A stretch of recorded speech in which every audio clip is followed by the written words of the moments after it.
main SBDC.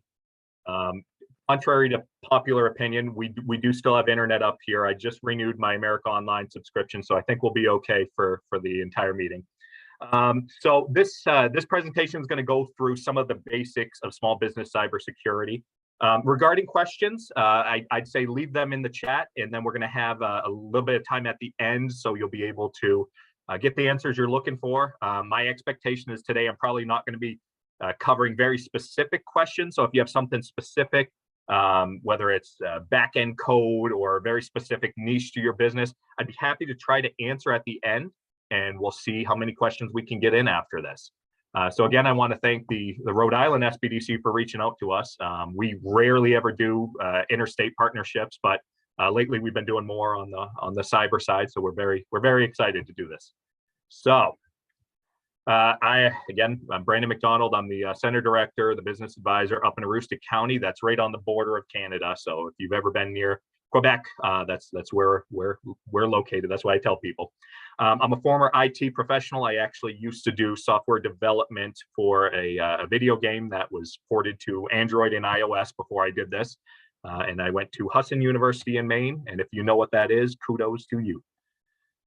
So the legal stuff, I just got to go through this. The SBDC network, we don't endorse individual products. Any of the products, anything I'm going to give you today is an example. It's just an example. It's just for a reference. Doesn't mean that I'm telling you to go out and get that.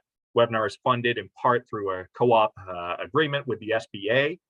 These SBDCs were programs that are supported in part by the SBA.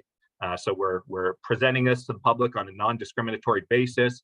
And we cannot, again, endorse any products, opinions, or services of these external parties or activities. Okay, I'm glad we got that out of the way. We can move on to the presentation side. So today's goals, we're going to examine and identify a spoof email, a website. We want to learn how to verify the legitimacy of organizations, callers, clients, partners. You're going to gain some basic cybersecurity literacy, some skills to prevent simple cybersecurity threats. The majority of what we're seeing right now are still in forms of simple cybersecurity threats, although I will add on at the end a little bit of what we're seeing in the emerging, both foreign and domestic cybersecurity scene. And then there's a couple of tips that I'd like to offer at the end, just understanding how or if your accounts have been compromised. So what a compromise means is at one point, and I go back to Yahoo. Yahoo was a big issue with this. You would have your usernames or passwords that were leaked through a database. They're now readily accessible online.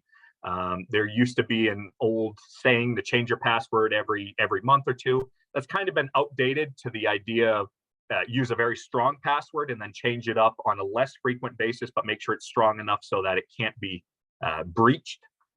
So a compromise just means somebody out there knows what your username and password is, and maybe a little bit of data alongside of that. So spoofing is the idea of an email or website appearing to be something that it's not. Now that we're, the majority of us are doing remote work or taking on remote clients, it's more dangerous than ever. The problem with spoofing is it's so easy to fall for, especially when it's usually a high stress situation, something along the lines of, you have to do this now. I'd like you to get this taken care of as soon as possible. Usually simple to spot, and I'll go into how it was simple to spot. Usually they scam the individual, the business, the user into buying a gift cards, Bitcoins, usually untraceable currency, so that you can't initiate a chargeback with a credit card, contact your bank. It's just very difficult to initiate any kind of ability to get your money back when they pay through these mediums. And if there's a takeaway I want you to take from this slide, it's that Microsoft, the IRS, your bank, any organization that says they're affiliated with a government entity, they will never email you or call you directly and ask you for personal information. They may ask you for a date of birth or something like that, where you should still use caution if you were called first. But when it comes to giving out passwords, social security numbers, credit cards, if someone calls you first, I would absolutely say not to go into too much detail. So when it comes to spoofing, there's usually some dead giveaways I like to think of. So our email domain is @nmdc.org. So right off the bat, this individual is posing as Robert Clark. That's our director over here at my office. His email domain is @nmdc.org. I see right off the bat, this is @gmail.org. easiest giveaway to find out if something's a fake email. Sometimes an email can be hacked, and in that case, you'll see some other dead giveaways. You'll see it was sent at a strange hour of the day. So I know some of us are workaholics. I normally know when my boss is sending out emails. Probably not going to be at 5:30 in the morning unless he's given us the day off for snow. So normally that's how we know that's going on. Usually there's poor grammar attached to it. So unless it's someone that you know has poor grammar, you'll probably see in the email there's a giveaway that, well, they speak like this normally, and this email seems either way too formal or way too informal. And usually there's an off salutation. So what they do is they take a registry. So I'll go to nmbc.org and I see the director is this guy. So I'm going to use his name at the bottom when in reality our boss goes by Bob. He's never gone by Robert, goes by Bob. So that's how we can kind of tell an email is a spoof, fake. Usually when it comes to links, I try to tell people don't click a long link. We're seeing people try to go around this by using what's called bit.ly, bit.ly, or shortened link variants. You can still get to a longer link by clicking one of those shorter ones. Essentially, if I wanted to go to CNN.com or Fox News or whatever.com, I would look that up. But if I wanted to show you something less fake or more fake, such as this article that, Northern Maine Development Commission is giving away free ponies with attendance to their workshops. I'm sorry for anyone who came here expecting that. That is unfortunately a too good to be true headline attached to a fake news post. So just keep in mind of links that you click. For some of us still using desktops, you can take your mouse and just keep your mouse over any blue link, and it will actually show you the link. And if it's too long, I'd say go to the website itself. So if you're looking up a news article on Washington Post, you instead go to washingtonpost.com and look that up in their search bar rather than trusting something that seems a little bit fishy. Next up is verifying the legitimacy of a caller or individual. So no legitimate company will call you first and ask you for your bank information via phone, your personally identifying information such as a social security number, or threaten you with jail time, or what we're seeing now with the Google My Business scam, delisting of your social media or SEO presence, search engine optimization presence, if you don't comply with an order. That's typically, well, we noticed that your business is no longer active. You're going to have to pay us $500 to keep your listing active. That's a call to action that a scammer gives. And normally they'll say this has to be done in 24 to 72 hours in order to keep your listings online. When in doubt, you should always be hanging up, calling them directly, contacting someone directly.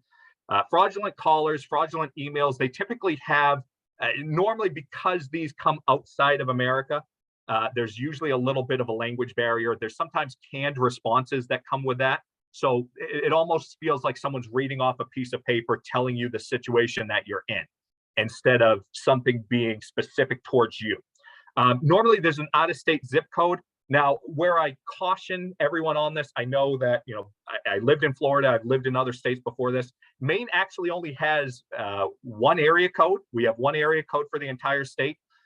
But usually that's the giveaway to us that there's maybe something we should have a red alert on.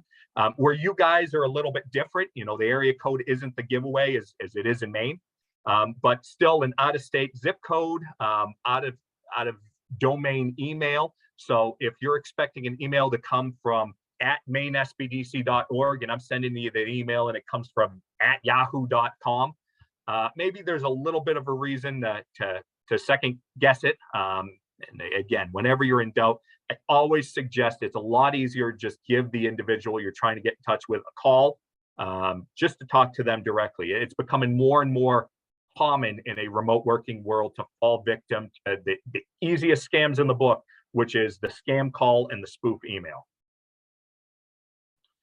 So password strength, we talked a little bit about trying to debunk the myth of changing passwords monthly. It's just as important to use a different password on each website that you use as it is to make that password as complex as possible, but not making it so complex that you have to change it to something that's easier to remember. So I don't think I need to tell the room, don't make your password password 1. But if you make your password, I love kitty cat so much, Brandon McDonald, you got to make sure that you don't use that password on every website, especially banking websites. So banking websites, you should always use a password different than what you're using on social media.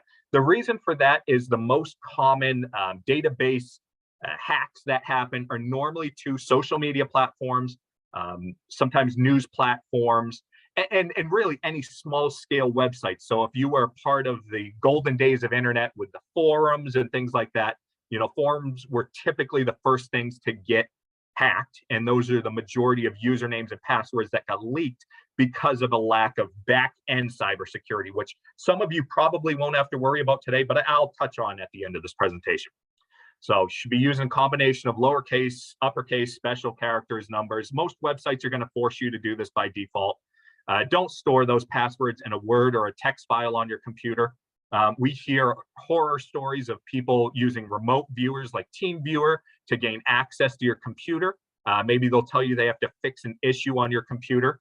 And if they see that you have my passwords right there on your desktop, you're such an easy target. So do your best to, if you're going to put it anywhere, and if you have to put it anywhere, write it down physically. Keep it somewhere safe, a lockbox, hopefully one with a password you're going to remember. But as long as you keep it somewhere safe physically, that provides the best cybersecurity benefit to you. Now that we're talking about something that you have, like a physical type of security, two-factor authentication is actually becoming, it's on the tail end now. So it's so important to use this by default. If you're not using two-factor authentication, you are so subject to any kind of hacks, bank scams, someone taking control of your PayPal account. So what two-factor is, I like to think of it as your password is something that you know, but I could know. You could tell it to me. I could find it online. Two-factor authentication stalks me. So two-factor authentication says, okay, you know the password. Now, do you have the physical thing? The physical thing is becoming our cell phones. So our cell phones will have what's called an authentication app. Maybe it'll send us a cell phone code. When in, the worst case scenario is they send you an email. I don't like email because someone can log into your email and get your password that way.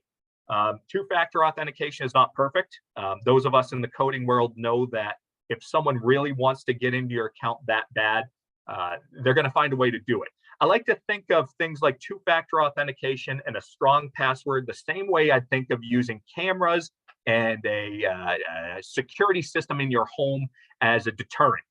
If I really want to get in your home, if you've got gold bars that you've been bragging about and everyone knows you've got gold bars, someone's going to find a way into your home. But the truth is, if I'm just looking to pick on someone in the neighborhood and I see you have cameras, signs, and a deterrent, then I'm going to say, I'm going to go on to the next person. You are not an easy target for me to take. That's key, is making yourself as little of a target as possible for someone to commit some kind of cyber crime against you. So moving on, so we've heard about ransom attacks. Ransom attacks there's two variants of it. There's the much less severe variant, which you'll click an unsafe link, you'll be brought to a web page, and that's all it is a web page. It might block you from leaving your Chrome or whatever you're using. I hope it's not Internet Explorer. That's the only product I'd say move on to a more modern form of internet browser, whether that's Microsoft Edge, Google Chrome, Firefox. Those are the only options I say, please move out of archaic browser types and into something new that is up to date on these kind of ransom attacks. And again, the way to fix a ransom attack that's just a website is turn your computer off, turn it back on, that website will be gone, even if it's trying to block you out of it. The ransom attacks we do worry about are going to be ones that attach themselves to your system in some way, shape, or form. It's going to be kind of like what you're seeing on your left. Your computer has been locked. Here's a Bitcoin address. Here's a email address to send us X number of dollars in Bitcoin. Here in Maine, we get hit with this quite a bit. I know municipalities are ripe for the taking with this. We even see people get as brave as hitting police stations. No one's really safe from a ransom attack as long as you're clicking links that aren't safe, opening malicious files. Usually, it's called an exe file. You'll click it. It'll open up, it'll ask you to install a file. We're seeing these in any shape or form attached to an otherwise unsafe email. I try not to tell people the sky is falling when it comes to cybersecurity, but this is the time to start being really cautious about what you're clicking in an email, even if it seems like it comes from a client or a superior. It's always good to double check what that source of the file is before you click. And that can be, again, going back to spoofing, checking the email, giving someone a call directly, or ensuring that you were expecting that. If you were expecting a tax return or a PDF, then you're going to know you're expecting a PDF or a tax return or something. If you get something out of nowhere, I'd say exercise extreme caution. So the way to fix the ones that aren't just a website is usually you have to contact a IT professional. Sometimes you can do this on your own if you have some basic knowledge about IT and you understand computer backups. I still suggest where true to life ransom attacks can be, they can attach themselves to your router, your network. If I connect my phone into my computer and take any files off of that, I can have that ransom attack or a virus on my phone. So it can follow me. And if you have anything else connected to that network, you could be at risk. So when in doubt, I usually say contact an IT professional who can get you set up with backups, which I hope you'll have. We'll talk about that in a little bit. So how you can prevent these attacks, there's email servers that have active threat monitoring. So when you sit down and you go through your junk mail and you see, oh, there's files attached to that, that's your email server taking threats out actively. Sometimes it won't get everything, which is why you have to be more vigilant than ever. You update your browsers, your operating system for security patches, although there was a time last year and the year before where security patches actually reverted you. So here we come again with this double-edged sword where you just got to use your best judgment. It's good to have an IT professional that you can at least talk to when a new OS patch comes out, operating system patch.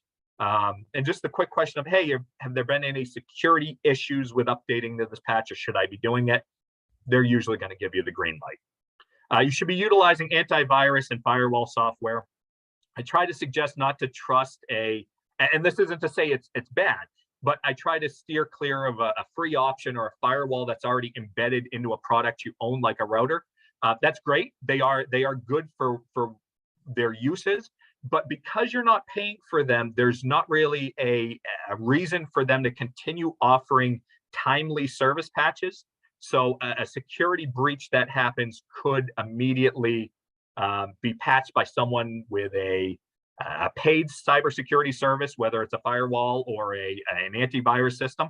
But someone that's free isn't going to have that same reason to be as timely. So to get the timeliest patches, you have to pay a little bit. It's not a lot. I'm not expecting you to get a full-on system, but you definitely should be expecting to pay a small amount for some kind of anti-cyber attack service. And then again, don't click unknown or unsafe links. We already talked about verifying that legitimacy of someone before you go down that path.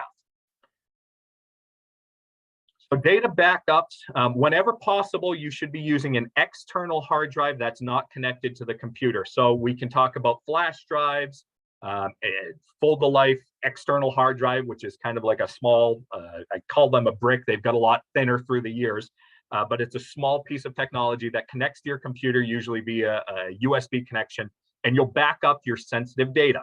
So I like to think of anything that is going to be for your products, your designs, your prototypes, for marketers, just anything used for templates, anything that you would be lost without if you went without it for more than a week.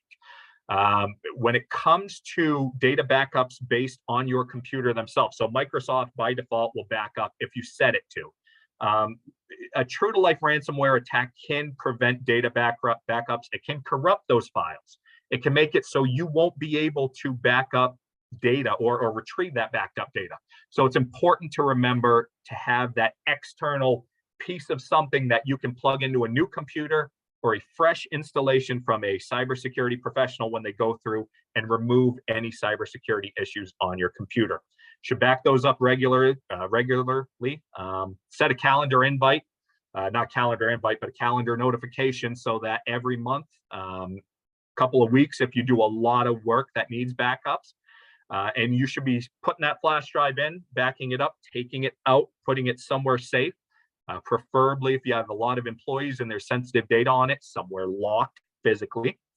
It's important to prevent that loss due to a common hardware failure. That's usually the number one thing you're going to encounter before a cybersecurity issue is, your computer's on the fritz. It's going to be a pain in the butt to get a data backup. Maybe a component inside your computer fails. It's just good to have data backups in general. That's the IT world talking before the cybersecurity world.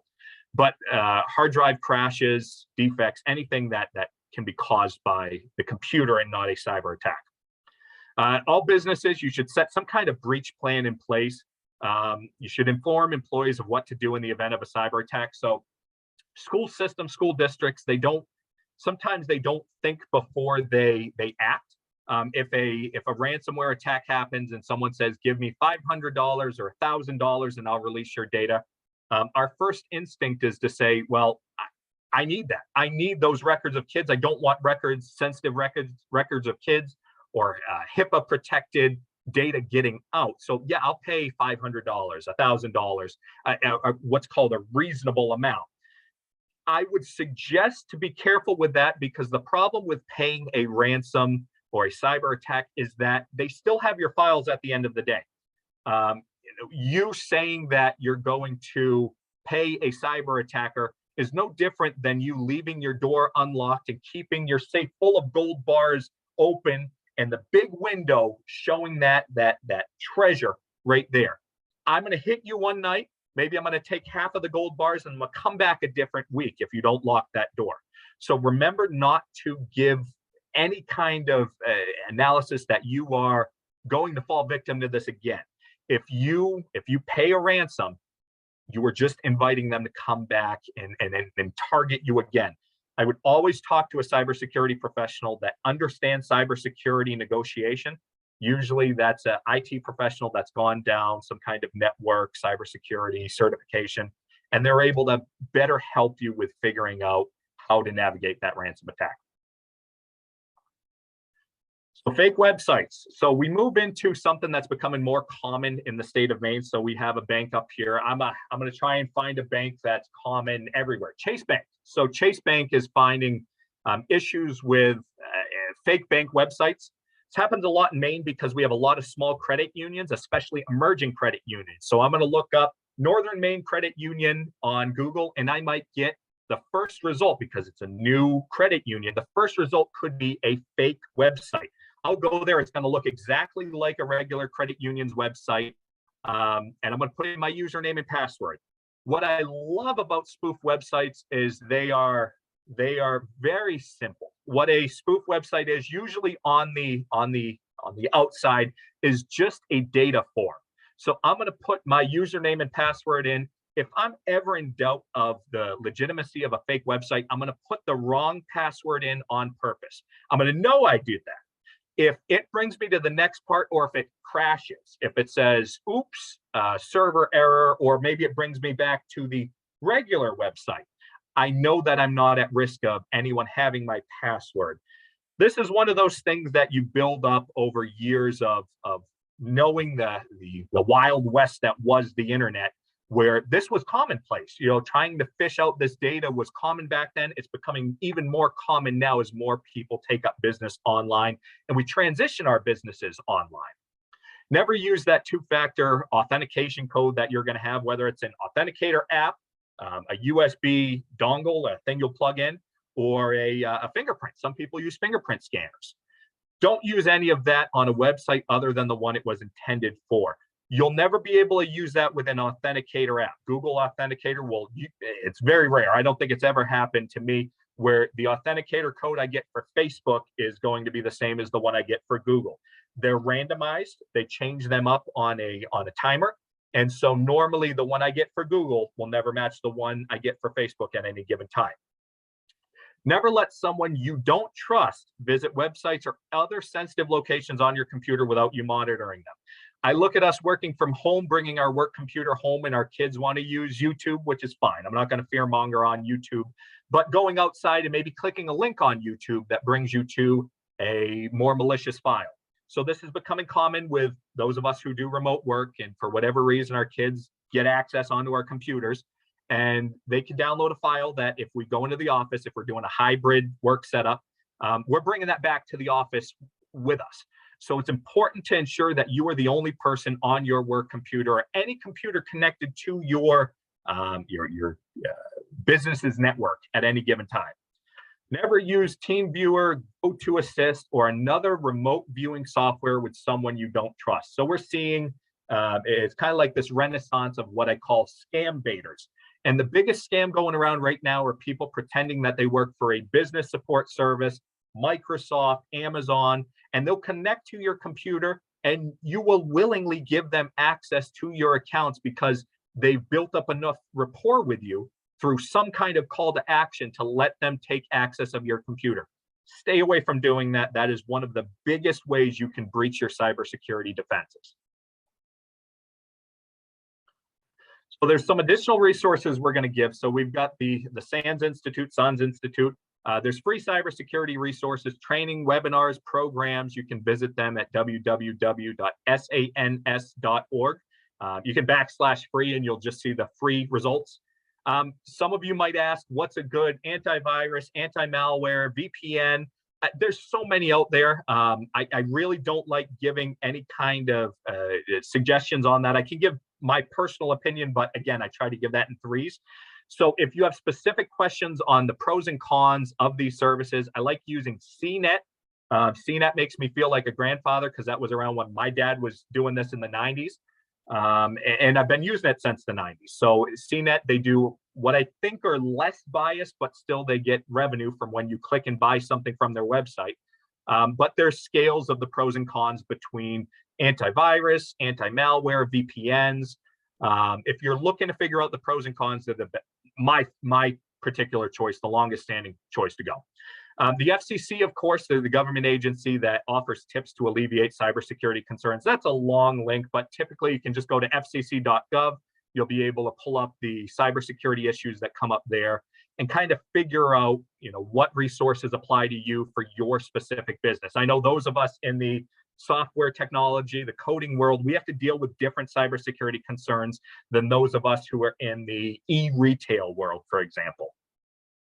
So this is the point where if you need advising, I would suggest you get connected with your local SBDC through www.risbdc.org. Elena, I don't know if that's the best link. I don't know how you guys prefer to have people get in contact with you guys. Yeah, I can put it right in the chat for everyone. Perfect, thank you. And if you have a long question that you don't want to elaborate on, if you need like a one-off answer on something, if you don't feel comfortable asking a cybersecurity question in chat, my email's there. I'd be happy to chat with you for a one-off. But again, if you require that business advising side, I always say go through your local SBDC. I'm not going to toot my own horn, but the SBDC network is awesome. They do free confidential advising. It's the best way you can get in touch with someone who normally they've got a long list of resources and advisors who can get you in touch with the services they need or you need. So this is the time we can take some questions. I'm open to any question you guys might have. If you want me to elaborate on a topic that we didn't talk about, I'll try my best. Again, I'm more of a broader IT professional than a full-on back-end cybersecurity. Here's the code that you need to do to protect yourself. But I'd still be happy to chat.